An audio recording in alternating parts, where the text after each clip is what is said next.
Hello and welcome to this blog post. I'm one-woman production company, audiobook narrator, writer and actor Rebecca McKernan.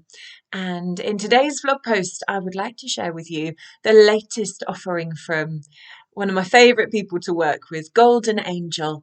She writes cheeky Regency erotica with more than a hint of BDSM. So it's not for the faint-hearted, and it's potentially got a bit of a niche audience, although maybe not.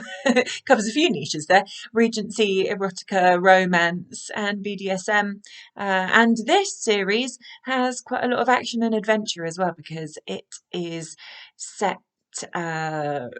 It's the story of four female friends who are trying to uncover a traitor. So this is book 4 of 4, and it's the one that I've been looking forward to the most. This is a season for Spies, and it focuses on Evie.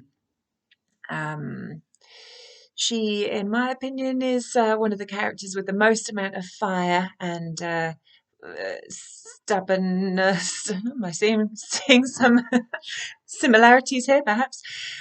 So this is book 4 in Golden Angel's Deception and Discipline series, and I'm going to read to you the back of the book. She can hide from him no longer. Perpetually vexed by his misbehaving niece, the Marquis of Camden and spy master to the crown is putting his foot down once and for all.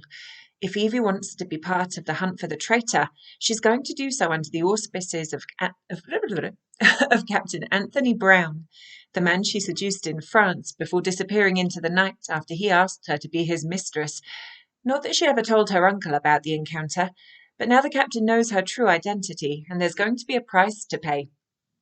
After much confusion and frustration, Captain Anthony Brown finally learns the identity of the mysterious tart who saved his life in a French brothel 4 years ago, but the last place he expected to find the lovely light skirt with whom he shared a single night of pleasure is at the Marquis of Camden's side, where she is announced as the spymaster's niece.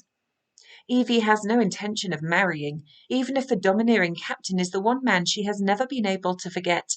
Her only wish is to beat him and everyone else to the traitor. Though the competition between them is fierce, their attraction is even more powerful, and temptation is becoming harder and harder to resist. I would like to share with you the first few pages of the prologue.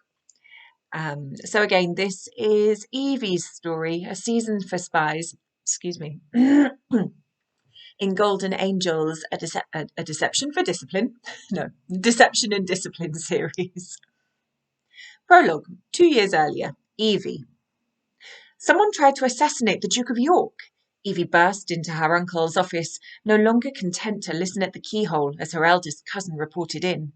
Though her uncle was the Crown's spymaster, and all 3 of her cousins assisted him in one capacity or another, all 4 of the men were dedicated to keeping her out of the men's business. Despite surviving the streets of London on her own when she was a mere child, and had proven her usefulness over and over since her uncle had found and taken her in, she wanted to be part of the family business, and she did not consider herself a lady of the ton, and she did not particularly care if such things were not fit for ladies. High society did not fit her. Uncle Oliver groaned, rubbing his forehead with his hand. "I thought you were in your room resting." Evie narrowed her eyes. She was very aware he would have been happier leaving her out. She did not need him to say it out loud. "I was. Then I saw Elijah return home in a hurry from my window, and I wanted to know what the problem was." Evie kicked the door shut behind her and crossed her arms over her chest, lifting her chin defiantly. "If there has been an assassination attempt on such an important personage, you are going to need all the help you can get." "It is too dangerous," Elijah said immediately, raking his hand through his dark hair. Like father, like son, Uncle Oliver and her cousin were cut from the same cloth, though the grey in her uncle's hair made their age difference clear. "The Duke was nearly killed." "As if I have never been in dangerous situations," Evie retorted, rolling her eyes. "Need I remind you how helpful I was in France?" She had spent 2 years there during the war, and had done just as much work as any of her uncle's operatives, even saved one of them from capture when he had been set up in a trap. She pushed that memory away. She did not need her thoughts distracted by him. "You were very helpful, even if you were not supposed to be in Denmark at the time," Uncle Oliver said through gritted teeth. He was honest to a fault. even when he did not want to admit the truth. Telling her she had not been helpful when she had provided him with information that none of his other operatives had been able to suss out was beyond him, no matter how much he likely wished he could. Evie smiled thinly. Then let me help now. I can be even more helpful here than I was in France. England was her home, so she should be able to do more in familiar territory than in unfamiliar. The two men exchanged a glance, and Evie's jaw locked into place. Stubborn fools. They were going to deny her again. When would they learn? As determined as they were to keep her safely tucked away in the manner they thought best, she was even more determined to live her life on her terms, to make her own choices. Though she would never bring public or societal shame to her family, not after Uncle Oliver had rescued her, and so she ensured no one ever knew of her extracurricular activities. No lord or lady would believe their eyes, even if they saw her in one of her myriad disguises, not that they ever looked, especially among their social set. The ton was so convinced of its own importance, they rarely paid attention to anyone who was not on their level, often to their own detriment. If we need you, we will certainly call on you, her Uncle Oliver said carefully. Truthful to a fault. In his opinion, they never needed her, so he was not telling a lie. Evie knew she would not be included in their escapade, regardless of her work in France, which had assuredly been far more dangerous. Unfortunately, the one witness to her most brilliant rescue had no idea who she was, nor did she want him to. Captain Brown was alive because of her, but only because she had infiltrated a brothel. It was not a rescue she had been able to take the claim for with her uncle, unless she wanted to admit that she had masqueraded as a whore.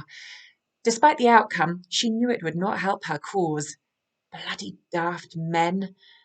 I see. Attuned to her tone of voice, both her uncle and cousin were still watching her warily, ready for her outburst. Evie was tired of the fighting, though. France had been much more productive after she had slipped her leash, the companion her uncle had sent with her, and taken matters into her own hands. She would learn from that lesson and apply it here.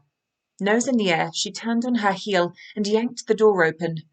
Thank goodness, Brown should be here any moment, Elijah muttered, likely under the impression she either could not hear him or was so upset he was not paying attention. He must have forgotten she had unusually excellent hearing. Evie's back stiffened as she slammed the door shut behind her. Hopefully the two men would think she was in a snit and not give her another thought, especially when they had such important matters to deal with. She needed to clear out before Captain Brown arrived.